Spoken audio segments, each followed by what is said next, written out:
Howdy, welcome back to the shop. Today we're going to be building a little project for a little part for the drill press. It is, I need a positive stop collar. It'll just be a ring that goes around here. It'll be split in the back, tightened up with a bolt. Pretty simple stuff. Now this drill press has got a power down feed. You can't really see it in the shot, and I don't have it hooked up right now because I don't use it much. But the way that it works is, it turns the handle for you. You engage the clutch for the power and disengage the clutch for the handle. And as you're down feeding, you'll do-de-do-de-do. Well, the way that this thing was supposed to work originally was I believe it had a hook that projected out through here. And when that hook engaged this sear right here, bang, disengaged the down feed. So we're going to try to replicate that. I did see a picture somewhere of this drill press, or this model of drill press when it was new. But I mean, we're talking a picture that's 100 years old, and they weren't featuring this particular thing on the drill press.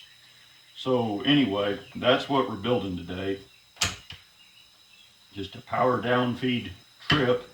And there will also be a provision where I can have a fine adjust for a depth stop. Like if I'm using this handle over here, I can, let's say I'm doing counter bores or chamfers or something like that. I want to have a depth stop. So let's get after it. So here's my setup. First thing I'm going to do is drill this with a hole saw. Now, I've already tried this once and I screwed it up. Somehow in my mind I got this quill is 2 5/16 diameter, a shade under.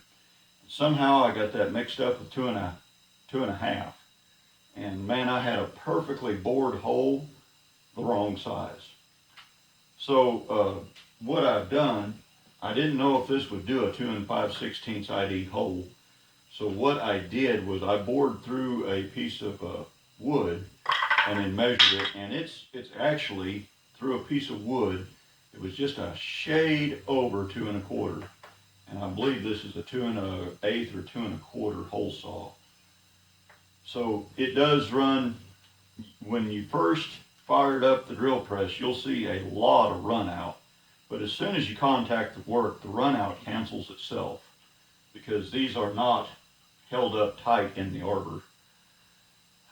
Another thing that you want to do if you're going to do anything with one of these hole saws, carbide tipped or not, this is just bimetal, but carbide tipped or not, you want your drill press to be turning slow enough that you can count the revolutions. If you can count the revolutions on one of these, it's going too fast. If your drill press won't do that, won't go that slow, throw that piece of crap away and go buy a real drill press.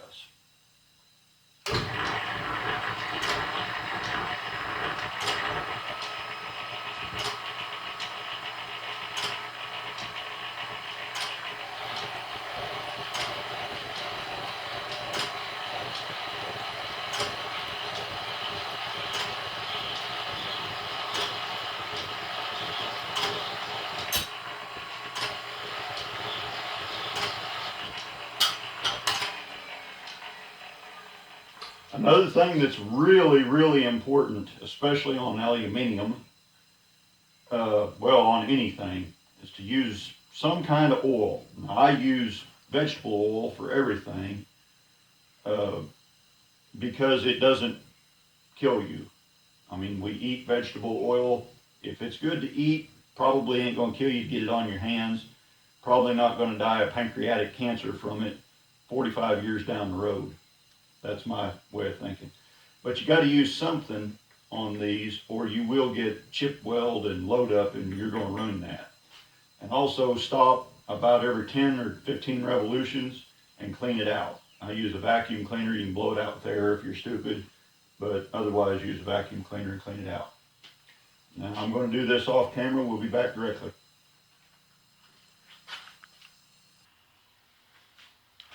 So our 2 1/4, which that was a 2 1/4 inch hole saw.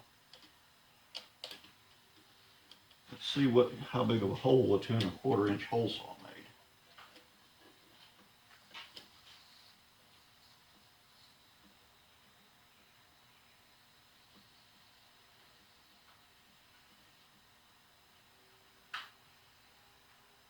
.258, so it went 8 thousandths, 9 thousandths over. Hey, that's not too bad. Now, like I said, I would definitely take a test cut if I didn't know how it was going to cut before I cut anything with it that was important. So I've got my Schar's boring head set up here, and we're going to take this out to 2.3, probably 313. We'll just see. Let's get the bore cleaned up first.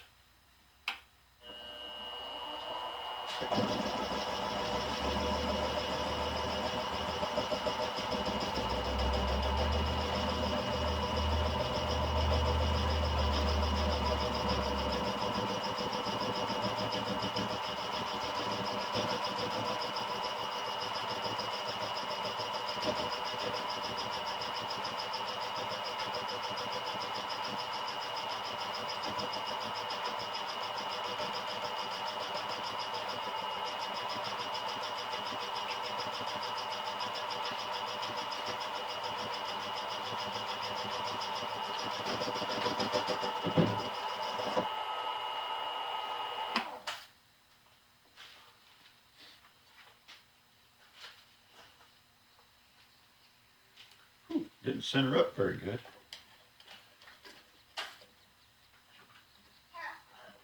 Two.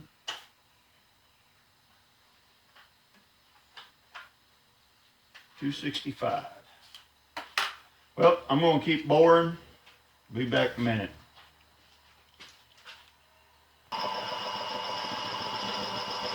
This should be my last pass here, and I am hand feeding this with the handle. Not very precise, but it's kind of like being a Chevrolet guy when you're on the interstate. You know, you just got to kind of do the best you can. I am running about 200 RPM, and that is a brazed carbide tool in there.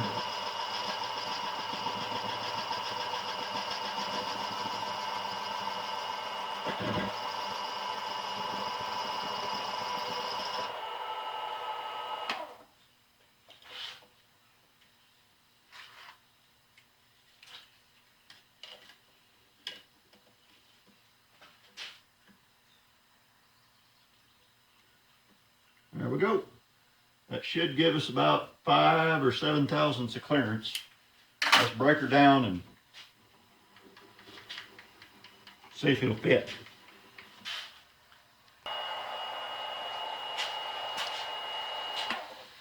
Okay, so I've got my corncob mill in there, 3/8 corncob mill, and I've got her aligned this way, and I've got my center found with my DRO. Easy peasy Japanesey. So now I need to come over and mill 3/4 of an inch from this circle that way. So that's going to take a long time because you can't go real hard on this machine. It just ain't going to do it. So we'll see yous after a while. I'm going to get this milled, and we'll go from there.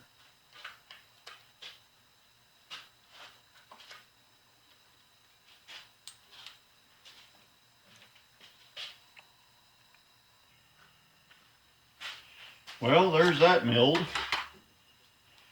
That part is sort of like a giant internal keyway. That's to clear the rack. So next operation I think I'll do is I will take this chunk here out as good as I can. I'll just touch off and then mill out I think a 1/2 inch over, and I'll touch off here in 0 and touch off here in 0. And like I said, come over a 1/2 inch from my touch off as my stopping spot, and we'll just mill that out. And I'm using this corn cob, and I'm not getting terrible. I mean, it's not Stefan Gottswinter results, but my surface finish is as good as I would want for something like this. Don't really care. I just want it to work. So I'm going to keep with the, I don't know, I may take the last little bit off with a switch out and use a 2 flute or a 4 flute regular end mill. So we'll find out.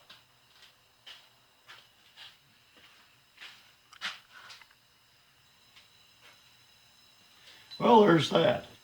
I decided I wasn't going to, in the beginning I was going to take this part and do this milling on this part here, but I got thinking about that, and I'm going to drill and tap this for my pinch bolt, and I'm not really great with aluminum, so I got thinking, man, it would be a lot better to have 3/4 of an inch of thread engagement for this stud than it would be just have, you know, 7/16 of an inch of thread engagement for this stud. So next thing I need to do, I think, spend a little time at the belt sander and finish this up, knock off the corners, do a little deburring, and then I will go ahead and drill and tap for my stud to go through here, and we'll be back in a few minutes. May even cut this, don't know yet. We'll be right back. Put it ahead of the camera. So I've been a busy little beaver. I've drilled and tapped for my stud, and I've drilled my clearance hole. We'll need to deburr that. Kind of smooth that up a little bit. And I've made my my rough cuts with my yanking back and forth saw to for my layout lines for this feature here. Now this will be the positive stop. There'll be a stud through here with a lock nut on it, and then this will be the trigger to kill the down feed, the power down feed. So I'll go ahead and set this back up, and I'll mill this, put me a nice little radius in right here and mill this off, and we'll be back in a minute.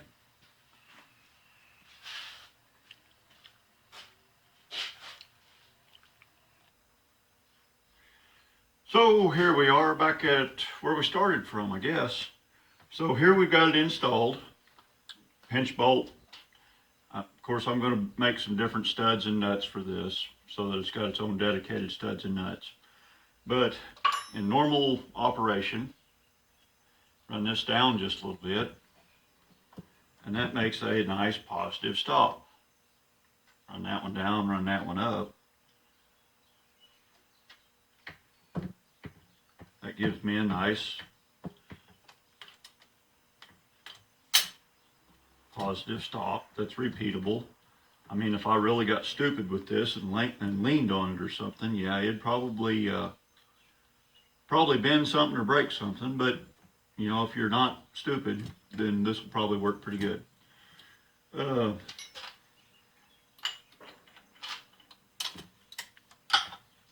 I guess you would call this course adjust.